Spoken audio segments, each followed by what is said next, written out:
अस्सलामुअलैकुम वीरो, असी खड़े हैं इस टाइम झंग के बन सियाणा ताज रसाइयां ते मता झंग दा झंग लग जावे।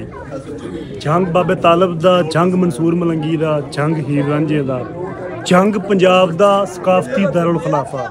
हीर रांझा दरबार ते तुसीं देख सकते हो पिछे भाई नासर ढिल्लों मेरे नाल ते होर गुरचेत पत्रकार ते होर प्राहुणे साडे जिहड़े चढ़दे पंजाब तो आए होए आ ते ओह निकलदे आ तां ओह भी तुहानूं दिखाउंगे। ਅੱਜ ਆਪਾਂ ਹੁਣ ਚੱਲਦੇ ਹਾਂ ਅੰਦਰ ਤੇ ਦੇਖਦੇ ਹਾਂ ਸਾਡੇ ਚੜ੍ਹਦੇ ਪੰਜਾਬ ਤੋਂ ਕਿਹੜੇ ਕਿਹੜੇ ਪ੍ਰਾਹੁਣੇ ਇੱਥੇ ਪੁੱਜੇ ਆ। ਪਛਾਣੋ ਤੇ ਕਮੈਂਟ ਕਰੋ।